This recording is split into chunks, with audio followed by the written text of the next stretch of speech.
Shalom saudaraku, berjumpa kembali bersama dengan saya Pendeta Jakob Setio, masih dalam program Sapa Jemaat di Rumah. Kali ini kita akan bersatu bersama-sama, mari kita berdoa.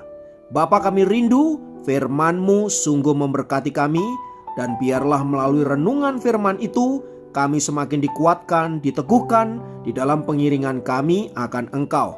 Kami siap diberkati, terpujilah nama-Mu kekal selama-lamanya. Dalam nama Yesus kami berdoa, haleluya, amin. Firman Tuhan kali ini terambil dari Yohanes pasal 21 ayat yang ke-6. Yohanes 21 ayat yang ke-6 berkata, "Maka kata Yesus kepada mereka, tebarkanlah jalamu di sebelah kanan perahu, maka kamu akan peroleh." Lalu mereka menebarkannya dan mereka tidak dapat menariknya lagi karena banyaknya ikan. Saudaraku, kisah di atas dilatar belakangi Simon Petrus dan kawan-kawan ingin kembali ke dalam kehidupan yang lama setelah mereka mendapati fakta bahwa Yesus mati di atas kayu salib. Tampaknya Simon Petrus dan kawan-kawan begitu kecewa dengan peristiwa kematian Yesus itu. Sang Guru dan Tuhan yang dianggap berkuasa, bahkan mereka telah melihat mukjizat dan kuasanya yang begitu dahsyat, ternyata begitu mudahnya mati di atas kayu salib. Kekecewaan itu begitu rupa yang menyebabkan Simon Petrus dan kawan-kawan ingin kembali ke dalam kehidupan lama mereka, yaitu menjadi penjala ikan. Karena pekerjaan menjadi nelayan atau penjala ikan adalah pekerjaan mereka sehari-hari, tentu saja mereka sangat profesional dalam hal itu. Namun malam itu mereka tidak mendapat apa-apa sekalipun mereka telah berjuang untuk menebarkan jala di sana-sini. Mereka tidak menemukan satu ekor ikan pun yang berhasil mereka tangkap.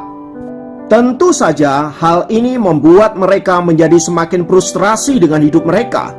Setelah belum lama mereka mendapati sang guru mati, sekarang mereka mendapati bahwa usaha yang mereka kerjakan tidak ada kemajuan, bahkan tidak berhasil.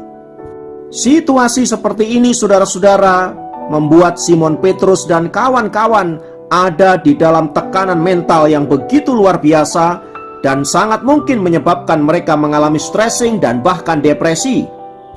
Dan dalam kondisi yang demikian, Tuhan Yesus tiba-tiba muncul dan memerintahkan mereka agar mereka menebarkan jala mereka ke sebelah kanan perahu. Entah apa yang dipikirkan Simon Petrus dan kawan-kawan, mereka menuruti saja apa yang diperintahkan Yesus itu. Padahal pada waktu itu mereka tidak tahu bahwa itu adalah Tuhan Yesus. Baru setelah mereka mendapatkan ikan yang begitu banyak, salah satu di antara mereka menyadari bahwa itu adalah Tuhan Yesus.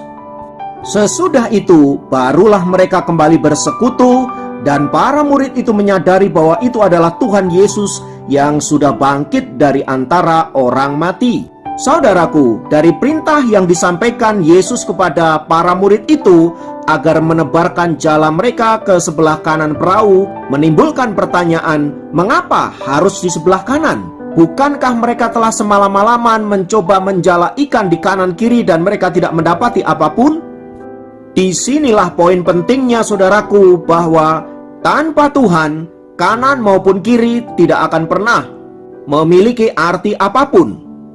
Ketika Tuhan memerintahkan agar mereka menjala ikan di sebelah kanan perahu, dan kemudian mereka mendapatkan ikan begitu banyak sampai-sampai jala mereka penuh dengan ikan, itu dapat terjadi karena Tuhan yang memerintahkan. Jadi poinnya bukan soal di sebelah kiri atau di sebelah kanan perahu, melainkan kemana Tuhan menyuruh kita. Disinilah pentingnya sebuah ketaatan kepada Tuhan. Sebab di dalam Tuhan tidak penting kanan atau kiri, yang penting adalah kemana Tuhan memerintahkan kita. Dan dibutuhkan ketaatan penuh atas perintah itu, maka kita dapat melihat bagaimana Tuhan menyatakan kuasanya, menyatakan mukjizatnya, dan menyatakan berkat-berkatnya dalam hidup kita. Bisa dibayangkan apabila para murid itu tidak mentaati apa yang Tuhan perintahkan, mereka akan tetap mendapati jala mereka kosong dan tidak mendapat apa-apa. Hal itu dilakukan Tuhan Yesus untuk menunjukkan bahwa Dia adalah Tuhan yang berkuasa atas segala sesuatu. Dia ingin para murid itu tahu bahwa Tuhan yang mereka sembah adalah Tuhan yang dahsyat, Tuhan yang sanggup mengatasi segala sesuatu, bahkan kematian sekalipun. Perasaan kecewa, perasaan sedih, dan lain sebagainya akibat kematian Yesus sekarang dipulihkan oleh Tuhan ketika Tuhan mengatakan, "Tebarkanlah jalamu ke kanan." Saudaraku, dalam hidup ini kita seringkali mendapati kenyataan-kenyataan yang begitu pahit, kenyataan-kenyataan yang sulit, dan lain sebagainya. Tak jarang karena hal itu kita menjadi frustrasi dan bahkan depresi. Kita mungkin juga tidak tahu mesti harus berbuat apa. Dalam kondisi yang demikian, saudaraku, maka kita perlu mencari kehendak Bapa akan apa yang harus kita lakukan. Sebab Dialah yang tahu betul kehidupan kita. Dialah yang tahu masa depan kita. Dialah yang tahu akan segala sesuatu menyangkut hidup kita. Karena itu apabila Ia menyuruh kita untuk ke kanan atau ke kiri, itu artinya Dia tahu betul bahwa itu yang terbaik bagi kita. Sayangnya dalam hidup ini, kita seringkali tidak mengerti kehendak Tuhan karena kita tidak membaca firman Allah, kita tidak dengar-dengaran suara Tuhan, sehingga kita mencari jalan menurut pikiran kita sendiri, sehingga kita selalu mendapati diri kita menemukan zonk dalam hidup ini. Itulah pentingnya kita perlu kembali kepada Tuhan, meminta petunjuk Allah agar jalan-jalan yang akan kita tempuh itu adalah jalan-jalan yang diperkenan oleh-Nya. Melalui kebenaran firman Tuhan ini, mari kita belajar taat kepada Tuhan, mari kita belajar dengar-dengaran suara Tuhan, agar oleh-Nya kita dituntun, kita dibimbing untuk menemukan hal terbaik dalam hidup kita yang sudah disediakan bagi anak-anak Tuhan yang mengasihi Dia.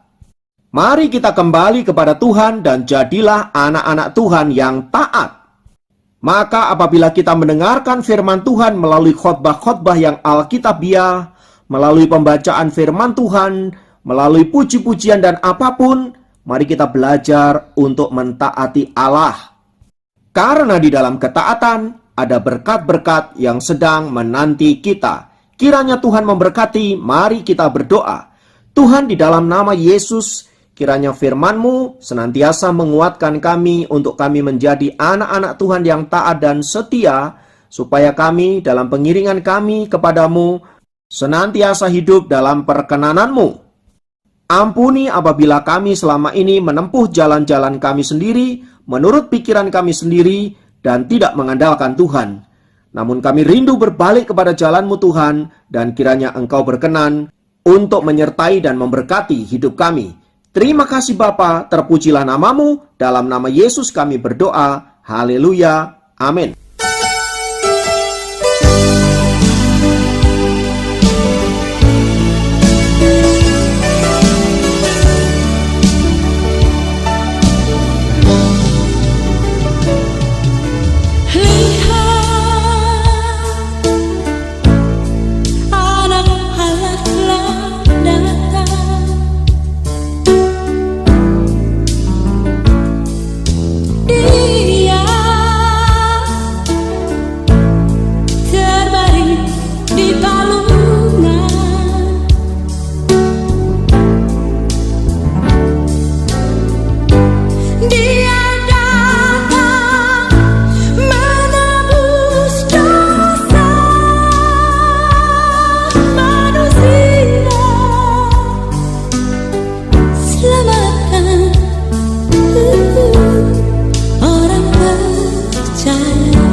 Yesus.